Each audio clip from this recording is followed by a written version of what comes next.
Boa noite, seja muito bem-vindo ao Centro Espírita Morada Cristã. Estamos felizes por ter você aqui conosco para mais um momento de tratamento espiritual. Neste momento, coloque ao seu lado a sua garrafa com água para que ela seja fluidificada e receba os eflúvios sutis para atender às suas necessidades.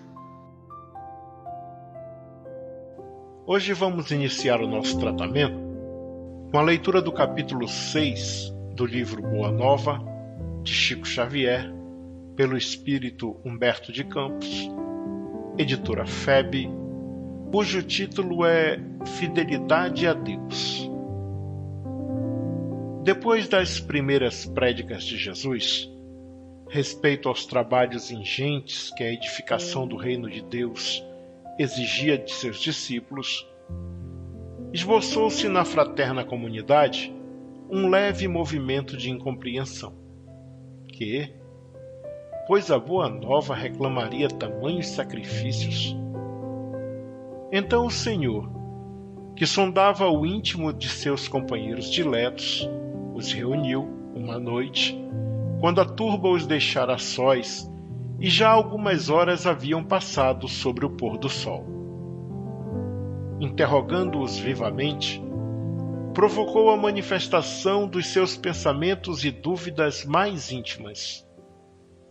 Após escutar-lhes as confidências simples e sinceras, o mestre ponderou: na causa de Deus, a fidelidade deve ser uma das primeiras virtudes.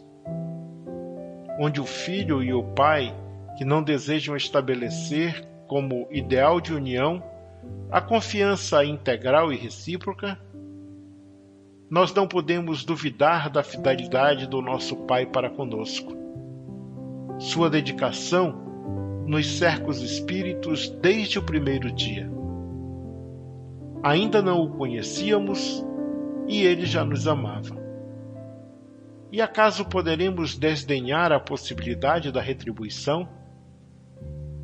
Não seria repudiarmos o título de filhos amorosos o fato de nos deixarmos absorver no afastamento, favorecendo a negação?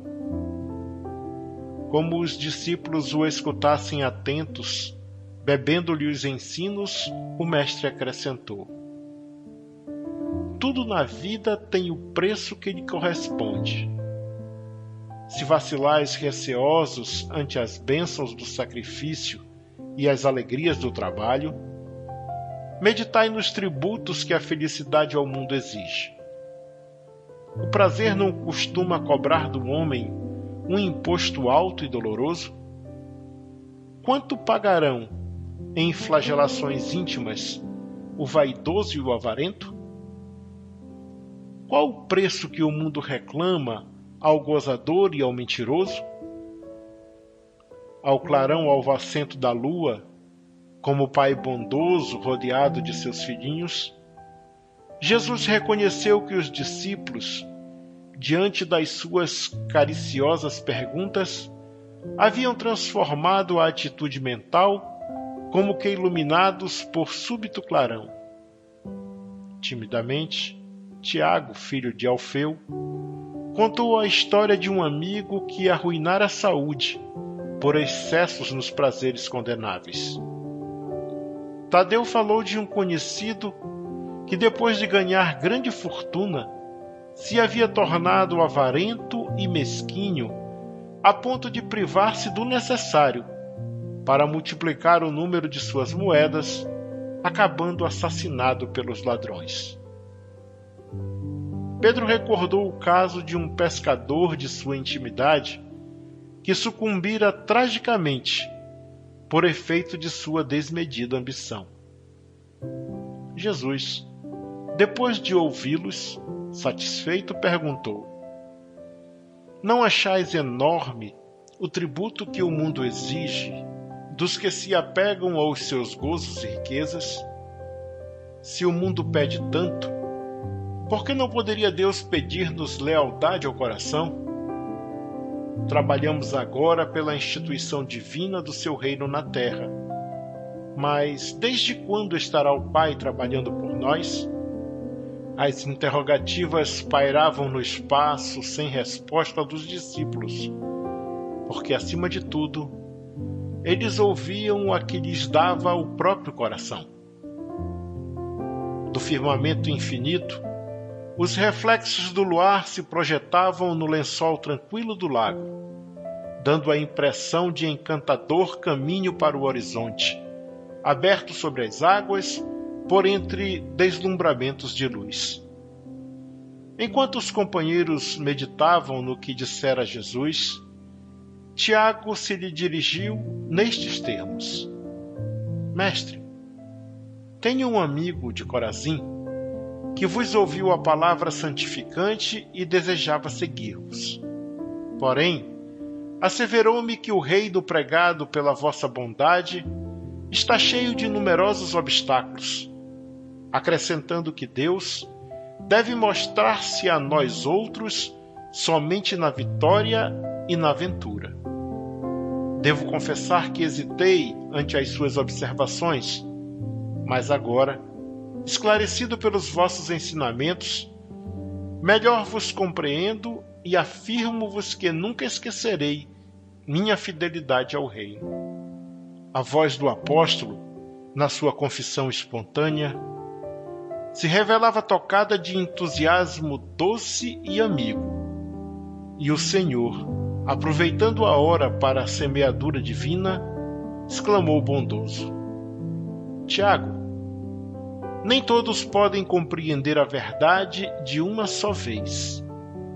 Devemos considerar que o mundo está cheio de crentes que não entendem a proteção do céu, senão nos dias de tranquilidade e de triunfo. Nós, porém, que conhecemos a vontade suprema, temos que lhe seguir o roteiro. Não devemos pensar no Deus que concede, mas no Pai que educa. Não no Deus que recompensa, sim no Pai que aperfeiçoa.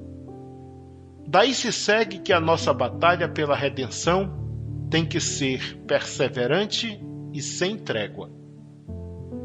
Nesse ínterim, todos os companheiros de apostolado, manifestando o interesse que os esclarecimentos da noite lhe causavam, se puseram a perguntar com respeito e carinho: Mestre, exclamou um deles, não seria melhor fugirmos do mundo para viver na incessante contemplação do reino?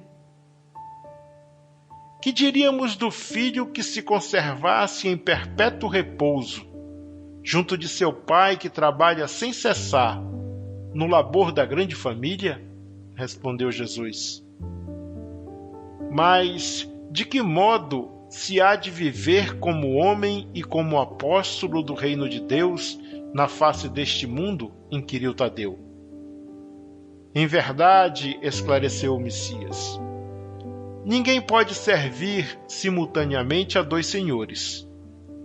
For absurdo viver ao mesmo tempo para os prazeres condenáveis da terra e para as virtudes sublimes do céu. O discípulo da Boa Nova tem de servir a Deus, servindo a sua obra neste mundo.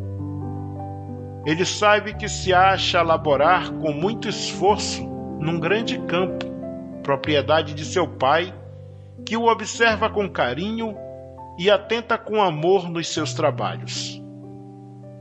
Imaginemos que esse campo estivesse cheio de inimigos. Por toda parte, vermes asquerosos, víboras peçonhentas, tratos de terra improdutiva. É certo que as forças destruidoras reclamarão a indiferença e a submissão do Filho de Deus. Mas o filho de coração fiel a seu pai se lança ao trabalho com perseverança e boa vontade. Entrará em luta silenciosa com o meio, sofrer-lhe-á os tormentos com heroísmo espiritual, por amor do reino que traz no coração, plantará uma flor onde haja um espinho, abrirá uma senda, embora estreita, onde estejam em confusão os parasitos da terra. Cavará pacientemente, buscando as entranhas do solo, para que surja uma gota d'água onde queime um deserto. Do íntimo deste trabalhador brotará sempre um cântico de alegria, porque Deus o ama e segue com atenção. Qual a primeira qualidade a cultivar no coração? Perguntou um dos filhos de Zebedeu. Para que nos sintamos plenamente identificados com a grandeza espiritual da tarefa? Acima de todas as coisas, respondeu o mestre, é preciso ser fiel a Deus. A pequena assembleia parecia altamente enlevada e satisfeita. Mas André inquiriu: Mestre, nestes últimos dias tenho me sentido doente e receio não poder trabalhar como os demais companheiros. Como poderei ser fiel a Deus estando enfermo? Ouve, replicou o Senhor com certa ênfase. Nos dias de calma, é fácil provar-se fidelidade e confiança. Não se prova, porém, dedicação verdadeiramente, senão nas horas tormentosas, em que tudo parece contrariar e perecer. O enfermo tem consigo diversas possibilidades de trabalhar para nosso Pai com mais altas probabilidades de êxito no serviço. Tateando ou rastejando, busquemos servir ao Pai que está nos céus, porque nas suas mãos divinas vive o universo inteiro. André, se algum dia teus olhos se fecharem para a luz da terra, serve a Deus com a tua palavra e com os ouvidos. Se ficares mudo, toma a si mesmo a charrua, valendo-te das tuas mãos. Ainda que ficasses privado dos olhos e da palavra, das mãos e dos pés, poderias servir a Deus com a paciência e a coragem, porque a virtude é o verbo dessa fidelidade que nos conduzirá ao amor dos amores. O grupo dos apóstolos calara-se, impressionado ante aquelas recomendações. O luar esplendia sobre as águas silenciosas. O mais leve ruído não traía o silêncio augusto da hora. André chorava de emoção, enquanto os outros observavam a figura do Cristo, iluminada pelos clarões da lua, deixando entrever um amoroso sorriso. Então, todos, impulsionados por soberana força interior, disseram quase a um só tempo: Senhor, seremos fiéis. Jesus continuou a sorrir, como quem sabia a intensidade da luta a ser travada e conhecia a fragilidade das promessas humanas. Entretanto, do coração dos apóstolos jamais se apagou a lembrança daquela noite luminosa de Cafarnaum, aureolada pelo ensinamento divino. Humilhados e perseguidos, crucificados na dor e esfolados vivos, souberam ser fiéis através de todas as vicissitudes da natureza e transformando suas angústias e seus trabalhos num cântico de glorificação sobre a eterna inspiração do Mestre, renovaram a face do mundo. Assim seja.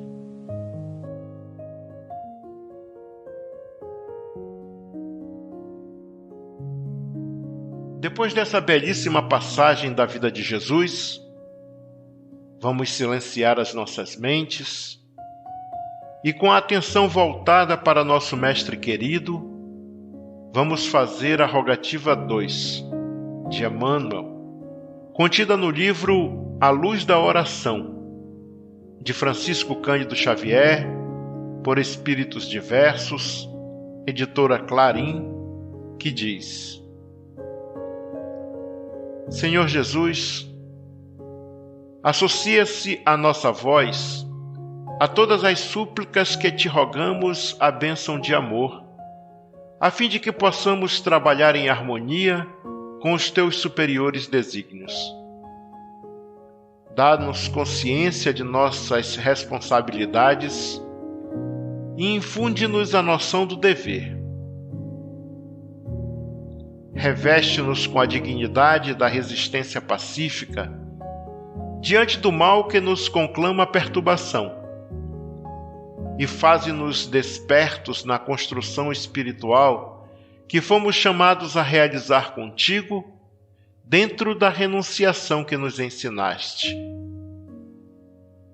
Apaga em nossos pensamentos as labaredas da discórdia e ajuda-nos a responder com silêncio, serenidade e diligência no bem, toda ofensiva da leviandade, da violência e do ódio. Instila-nos a coragem de esquecer tudo o que expresse inutilidade e aviva-nos a memória no cultivo dos valores morais indispensáveis à edificação de nosso futuro.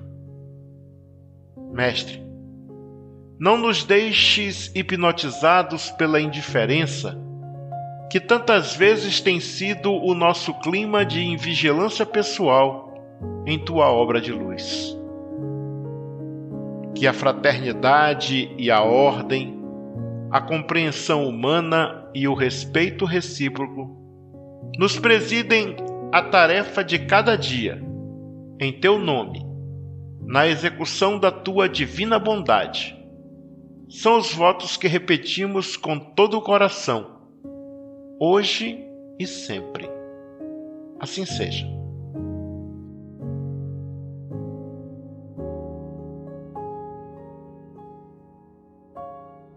Agora, meus irmãos, vamos nos recolher em prece, agradecendo a Deus por nossas vidas e pedindo os recursos necessários para nos tornarmos verdadeiros cristãos. Este é um momento de prece e reflexão sobre a passagem evangélica que foi lida e quais mudanças devemos operar em nós mesmos para nos tornarmos autênticos discípulos do Cristo. A partir de agora, você que está nos ouvindo deverá fazer as suas preces em seu favor, em favor de sua família e em favor de todos aqueles que você se comprometeu em auxiliar com suas preces e vibrações positivas. Utilize todos os recursos postos à sua disposição neste momento para se harmonizar consigo mesmo, com o próximo e com Deus. Entregue-se ao exercício da oração sincera e aos desígnios divinos, enquanto essa música suave embala suas orações. Não tenha pressa. Acaso você termine suas preces antes do fim do momento de harmonização? Continue desfrutando dessa melodia terna e delicada que nos inspira os melhores sentimentos.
amigos, amigas, irmãos e irmãs de jornada.